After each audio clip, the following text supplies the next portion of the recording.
Hi guys, I'm back. Today I'm going to read Exodus 6 to 10, Proverbs 25, and Psalm 28. Let's get started. Then the Lord said to Moses, now you will see what I will do to Pharaoh. Because of my powerful hand, he will let the people of Israel go. Because of my mighty hand, he will drive them out of his country. God continued, I am the Lord. I appeared to Abraham, Isaac, and Jacob as the mighty God, but I did not show them the full meaning of my name, the Lord.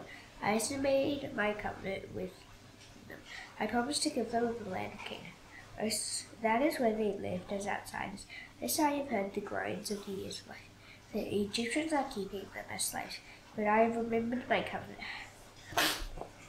So tell the people of Israel, I am the Lord. I'll throw off the heavy load the Egyptians have put on your shoulders. I'll set you free from being slaves to them. I'll reach out my arm and save you with mighty acts when I judge Egypt. I will take you to be my own people. I will be your God. I will throw off the load the Egyptians have put on your shoulders. Then you will know that I am the Lord your God. I will bring you to the land I promised to give to Abraham, Isaac, and Jacob. I lifted up my hand and promised it to you. The land will belong to you. I am the Lord.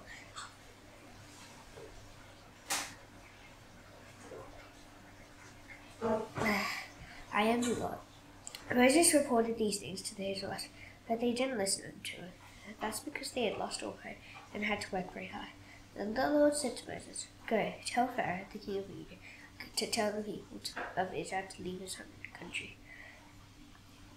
But Moses said to the Lord, the people won't listen to me, so why would Pharaoh listen to me? After all, I don't speak very well. The Lord has spoken to Moses and Aaron.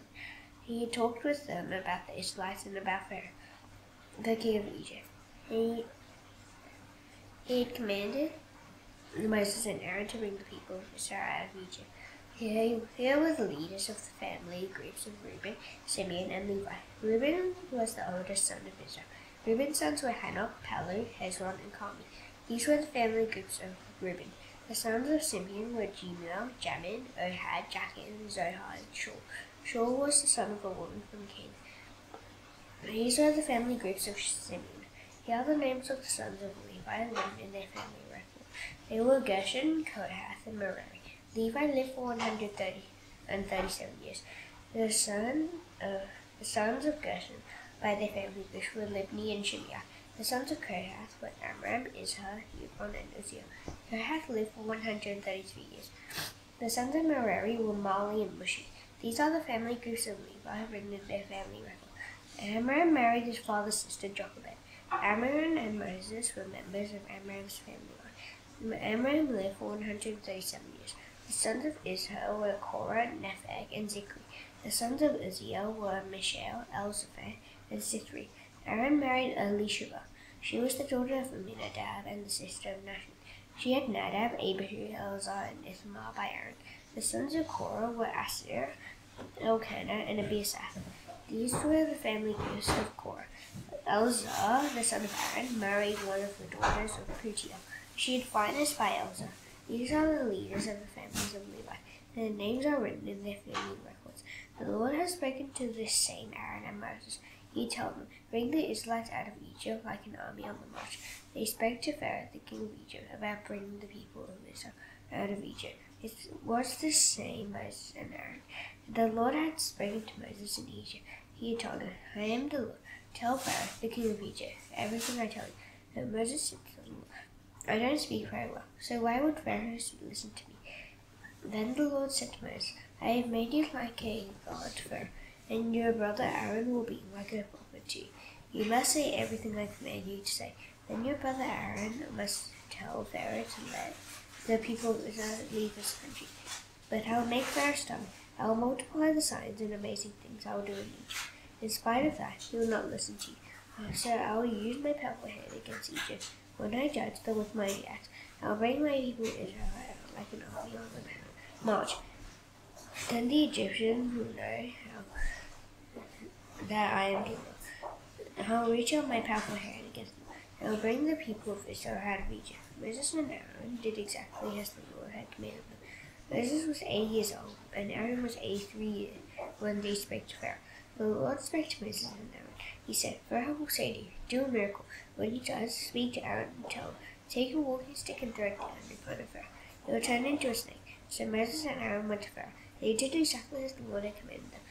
Aaron threw the stick down in front of Pharaoh and his officials. It turned into a snake. Then Pharaoh sent for wise men and people who do evil magic.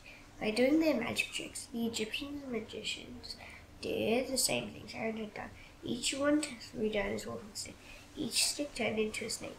But Aaron's walking stick swallowed theirs up.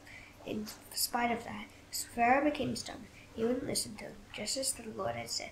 And then the Lord said to Moses, Pharaoh is very stubborn. He refuses to let the people go. In the morning, Pharaoh will go down to the Nile River. Go and meet him on the bank of the river. Taking your hand and holding a stick that turned into a snake. Say to Pharaoh, the Lord, the God of the Hebrews, has sent me to you. He says, let my people go. Then they'll be able to worship me in the desert. But up to you. And now you have not listened. The Lord says, here's how you will know that I am the Lord. I'll strike the water of the Nile River with the walking stick that is in my hand. The river will turn into blood. The fish in the river will die. The river will stink. The Egyptians will not be able to drink its water. The Lord said to Moses, tell Aaron, here's your walking stick. Reach your hand out over the waters of Egypt. The streams, canals, ponds, and all the lakes will turn into blood. There will be blood everywhere in Egypt. It will even be in the wooden buckets and stone jars. Moses and Aaron did exactly as the Lord had commanded them. Aaron held out his staff in front of Pharaoh and his officials. He struck the water of the Nile River, and the water turned into blood. The fish in the Nile died. The river smelled so bad the Egyptians couldn't drink its water. There was blood everywhere in Egypt, but the Egyptian magicians did the same thing by doing their magic tricks. So Pharaoh became stubborn. He wouldn't listen to Moses and Aaron, just as the Lord had said. Even that miracle didn't change Pharaoh's mind. In fact, he turned around and went to his palace. All the Egyptians dug holes near the Nile River to get drinking water. They couldn't drink water from the river. 7 days passed after the Lord struck the Nile River. Then the Lord said to Moses, go to Pharaoh, tell him, the Lord says, let my people go. Then they'll be able to worship me. If you refuse to let them go, I'll send a plague of frogs on your whole country. The Nile River will be full of frogs. They'll come up into your palace. You'll have frogs in your bedroom and on your bed. They will be in the homes of your officials and your people. They will be in your ovens and in the bowls for kneading your bread. The frogs will be on you, your people, and all your officials. Then the Lord spoke to Moses, and he said, tell Aaron, reach out your hand, hold your walking stick over the streams, canals, and ponds. Make frogs come up on the land of Egypt. So Aaron reached out his hand over the waters of Egypt. The frogs came up and covered the land. The magicians did the same things by doing their magic tricks. They used to make frogs come up on the land of Egypt. Pharaoh sent for Moses and Aaron. He said to them, pray to the Lord to take the frogs away from me and my people. Then I'll let your people go to offer sacrifices to the Lord. Moses said to Pharaoh, you can have the honor of setting the time for me to pray. I will pray for you, your officials, and your people. I will pray that the frogs will leave you in your homes. The only frogs left will be the ones in the Nile River. Tomorrow, Pharaoh said. Moses replied, it will happen just as you say. Then you will know that there is no one like the Lord out there. The frogs will leave you and your houses. They will leave your officials and your people. The frogs will remain only in the Nile River. Moses and Aaron left Pharaoh. Then Moses cried out to the Lord about the frogs he had brought on Pharaoh. And the Lord did what Moses asked. The frogs died in the houses, courtyards, and fields. The Egyptians piled them up. The land smelled very bad because of them. But when Pharaoh saw that the frogs were dead, he became stubborn. He wouldn't listen to Moses and Aaron, just as the Lord had said. The Lord spoke to Moses. He said, tell Aaron, reach out your walking stick, strike the dust on the ground with it. Then all over the land of Egypt, the dust will turn into gnats. So they did it. Aaron reached out the stick that was in his hand. He struck the dust on the ground with it. The dust all over the land of Egypt turned into gnats. They landed on people and animals alike. The magicians tried to produce gnats by doing their magic tricks, but they couldn't. The gnats stayed on people and animals everywhere. So the magicians said to Pharaoh, God's powerful finger has done this. Pharaoh remained stubborn. He wouldn't listen, just as the Lord had said. Then the Lord spoke to Moses. He said, get up early in the morning. Talk to Pharaoh as he goes down to the Nile River.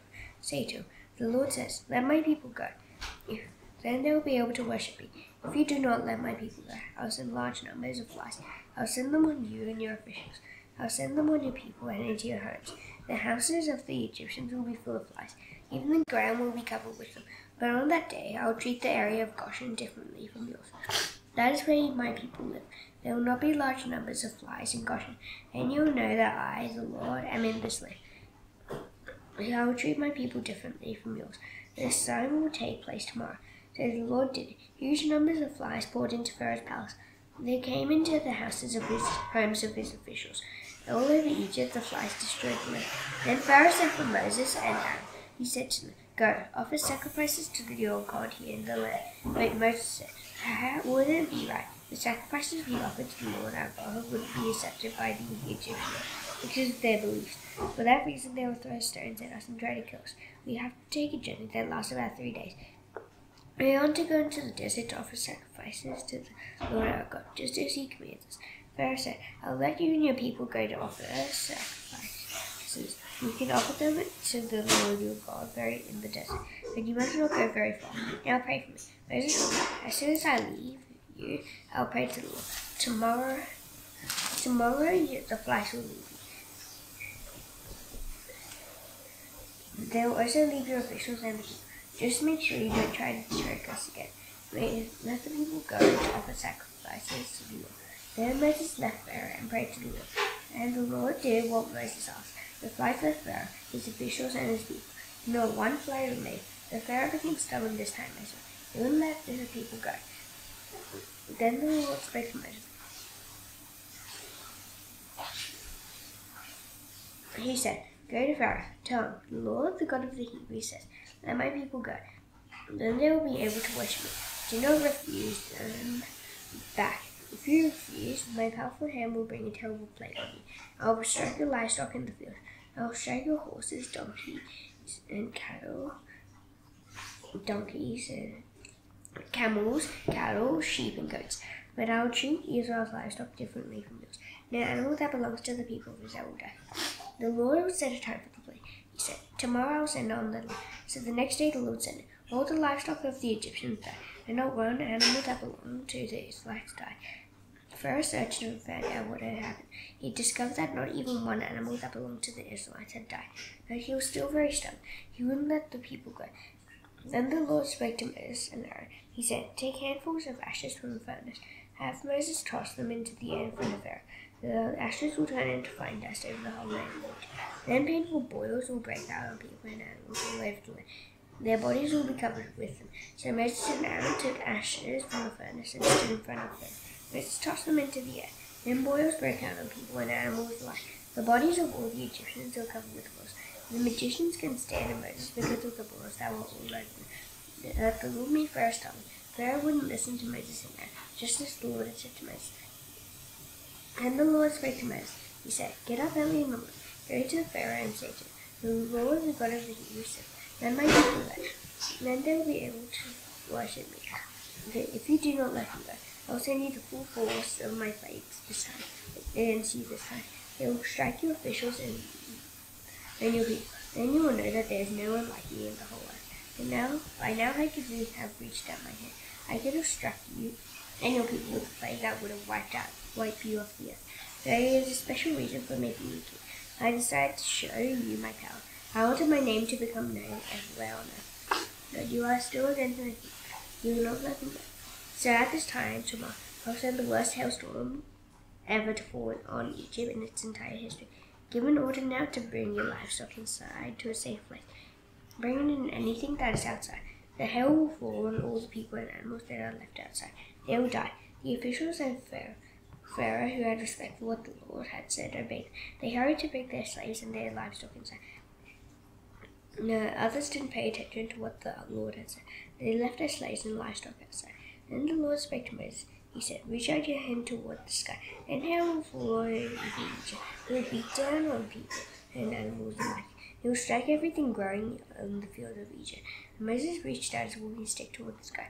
And the Lord sent thunder and hail. Lightning flashed down onto the ground. The Lord rained hail on the land of Egypt. Hail fell and lightning flashed back and forth. It was the worst storm in Egypt's entire history. Hail struck everything in the fields all over Egypt. He found people and animals alive. They beat down everything growing in the fields. They tore all the leaves off the trees. The only place it didn't hail was in the area of Goshen. That's where the people of Israel were.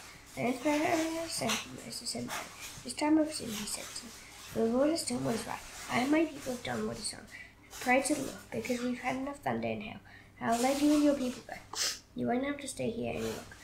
Moses replied, when I've left the city, I'll lift up my hands and pray to the Lord. But the thunder will stop. There won't be any more hail. Then you will know that the earth belongs to the Lord. But I know that you and your officials still don't have any respect for the Lord God. The barley was bright, the flax was in bloom, so they were both destroyed. But the wheat and spelt weren't destroyed. That's because they ripened later. Then Moses left Pharaoh and went out to sea. Moses lifted up his hands and prayed to the Lord. The thunder and hail stopped. The rain didn't pour down on the land any longer. Pharaoh thought that the rain, hail, and thunder had stopped, so he sinned again. He and his officials became stubborn. So Pharaoh was stubborn. He wouldn't let the people of Israel go, just as the Lord had said through Moses. Then the Lord said to Moses, go to Pharaoh. I have made him stubborn. I have also made his officials stubborn, so I can perform my signs among them. Then you'll be able to tell your children and grandchildren how hard I was on the Egyptians. You can tell them I perform my signs among the people of Egypt, and all of you will know that I am the Lord. So Moses and Aaron went to Pharaoh. They said to him, the Lord, the God of the Hebrews, says, how long will you refuse to obey me? Let my people go. Then they'll be able to worship me. If you refuse to let them go, I'll bring locusts into your country tomorrow. They'll cover the ground so that it can't be seen. They will eat what little you have left over after the hail. That includes every tree growing in your fields. They will fill your houses. They will be in the homes of all your officials and your people. Your parents and your people before them have never seen anything like it as long as they have lived here. Then Moses turned around and left Pharaoh. Pharaoh's officials said to him, how long will this man be a trap for us? How long will let the people go? Then they'll be able to worship the Lord their God. After everything that's happened, don't you realize that Egypt is destroyed? Moses and Aaron were brought back to Pharaoh. Go, worship the Lord your God, he said. But tell me who will be going. Moses answered, we will go with our young people and old people. We'll go with our sons and daughters. We'll take your flocks and herds. We are supposed to hold a feast to honor the Lord. Pharaoh said, suppose I ever let you go, along with your women and children. Then the Lord will really be with you, all of you. Clearly you are planning to do something bad. No, I'll only allow the men to go and worship the Lord. After that, that's what you've been asking for. Then Pharaoh drove Moses and Aaron out of his sight. The Lord said to Moses, reach out your hand over Egypt so that locusts cover the land. They will eat of everything growing in the fields. They will eat out everything left by the hail. So Moses reached out his walking stick over Egypt, and then the Lord made an east wind blow across the land. It blew all that day and all that night. By morning the wind had brought the locusts. Large numbers of them came down in every part of Egypt. There had never been a plague of locusts like it before. There will never be one like it again. The locusts covered the ground until it was black. They ate up everything left after the hail. They ate up everything growing in the fields. They ate up the fruit on the trees. There was nothing green left on any tree or plant in the whole land of Egypt. Pharaoh quickly said to Moses and Aaron, he said, I have sinned against the Lord God. I've also sinned against you. Now forgive my sin once. Forgive my sin one more time. Pray to the Lord your God to take this deadly plague away from me. After Moses left Pharaoh, he prayed to the Lord. The Lord changed the wind to a very strong wind. It picked up the locusts. It blew them into the Red Sea. Not even one locust was left in Egypt. And the Lord made Pharaoh stubborn, so Pharaoh wouldn't let the people of Israel go.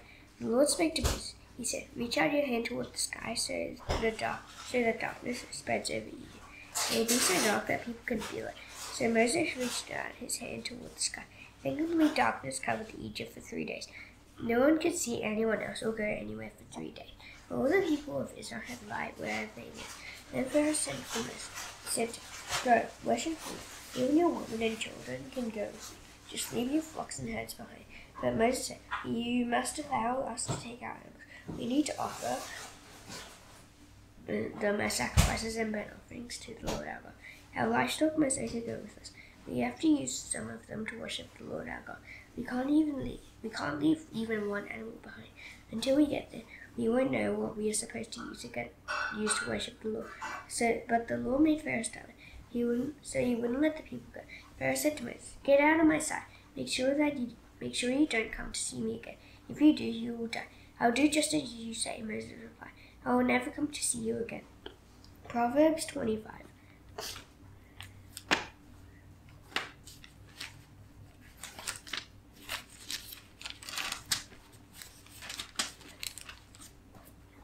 These are more prophets of Solomon. They were gathered together by the men of Hezekiah, the king of Judah. When God hides a matter, he gets glory. When kings figure out a matter, they get glory. The heavens are high and the earth is deep. In a stateway, the minds of kings are impossible to figure. Remove the scum from silver, and the master worker can make something out of it. Remove ungodly officials from where the king is. Then the king can make his throne secure because of his godliness around. Don't brag in front of the king. Don't claim a place among his great men. Let the king say to you, "Come up here." That's better than for him to shame you in front of his nobles. What have you seen with your own eyes? Don't bring too quickly to court. What will you do in the end if your neighbor puts you to shame? If you take your neighbor to court, don't tell others any secrets you promise to keep. If you do, someone might hear and put you to shame, and the charge against you will stand. The right ruling at the right time is like golden apples and silver jewelry. A wise judge's warning to a listening ear is like gold jewelry. It's like a gold earring or jewelry made of fine gold. A messenger trusted by the one who sent him is like a drink cooled by snow at harvest time. He renews the spirit of his master. A person who brags about gifts never given is like wind and clouds that don't produce rain. If you are patient, you can win an official over to your side, and gentle words can break a bone. If you find honey, eat just enough. If you eat too much of it, you'll throw up. Don't go to your neighbor's home very often. If they see too much of you, they'll hate you. A person who is a false witness against a neighbor is like a club, a sword, or a sharp arrow. Trusting someone who is not faithful when trouble comes is like a broken tooth or a disabled foot. You may sing songs to a troubled heart, but that's like taking a coat away on the cold day. It's like pouring vinegar on a wound. If your enemy is hungry, give him food to eat. If he is thirsty, give him water to drink. By doing these things, you'll pile up burning coals on his head, and the Lord will reward you. Like a north wind that brings rain you didn't expect, is your crafty tongue that brings liquors of shock. It is better to live on a corner of a roof than to share a house with a nagging wife. Hearing good news from a land far away is like drinking cold water when you are tired. Sometimes godly people give in to those who are evil, and then they become like a muddy spring of water or a polluted well. It isn't good for you to eat too much honey, and you shouldn't try to search out matters too deeply. A person without self-control is like a city whose walls are broken through. Psalm 28.